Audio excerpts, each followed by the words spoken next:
नमस्कार, आप देख रहे हैं रूट्स ऑफ भारत। लोकसभा में हाल ही में इमिग्रेशन और फॉरेनर्स बिल 2025 पास किया गया है, जो देश में विदेशी नागरिकों के आगमन और प्रवास को लेकर एक नई नीति निर्धारित करता है। इस बिल को भारत की सुरक्षा और अवैध प्रवास को नियंत्रित करने के लिए एक महत्वपूर्ण कदम माना जा रहा है। केंद्रीय गृह मंत्री अमित शाह ने इस बिल पर चर्चा के दौरान कहा कि यह कानून भारत को अवैध घुसपैठ, अपराध और सुरक्षा खतरों से बचाने में मदद करे। इस कानून के तहत सरकार हर विदेशी नागरिक के भारत में आने, रहने और उनके मकसद का एक व्यवस्थित रिकॉर्ड रखेगी। श्री शाह के अनुसार जो लोग भारत की अर्थव्यवस्था में योगदान देना चाहते हैं, उनका स्वागत है, लेकिन जो अशांति फैलाएंगे उनके खिलाफ सख्त कार्रवाई की जाएगी।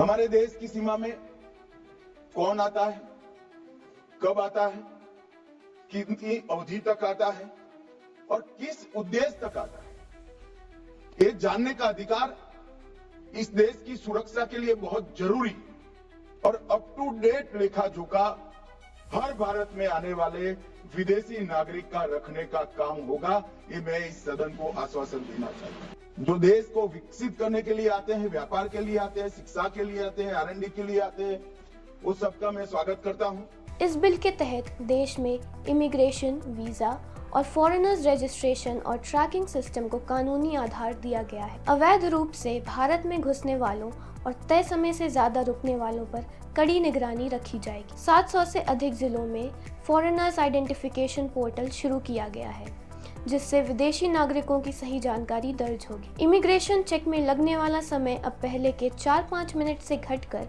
1-2 मिनट हो गया है। 8 प्रमुख एयरपोर्ट पर फास्ट ट्रैक इमिग्रेशन की सुविधा शुरू कर दी गई है। भारत में अब 169 देशों के नागरिकों के लिए ऑनलाइन टूरिस्ट वीजा उपलब्ध है, जो पहले केवल 10 देशों तक सीमित था।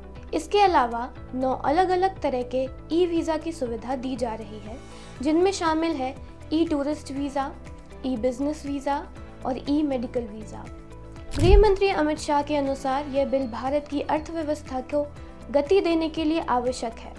मोदी सरकार ने 10 वर्षों में भारत की अर्थव्यवस्था को 11वें स्थान से 5वें स्थान पर पहुंचा दिया है। लक्ष्य 2027 तक भारत को दुनिया की तीसरी सबसे बड़ी अर्थव्यवस्था बनाना और 2047 तक एक विकसित राष्ट्र बनाना है। इमिग्रेशन और फॉरेनर्स बिल 2025 भारत की सुरक्षा, अर्थव्यवस्था और वैश्विक पहचान को मजबूत करने में एक अहम कदम साबित हो सकता है। भारत कोई धर्मशाला नहीं है। ये बिल हमारे देश की संप्रभुता और सुरक्षा सुनिश्चित करने का एक बड़ा कदम है। मोदी सरकार ने ये स्पष्ट कर दिया है कि वे भारत को सुरक्षित और मजबूत बनाने के लिए प्रतिबद्ध है। इस बिल को लेकर आपकी क्या राय है, हमें कमेंट सेक्शन में बताएं।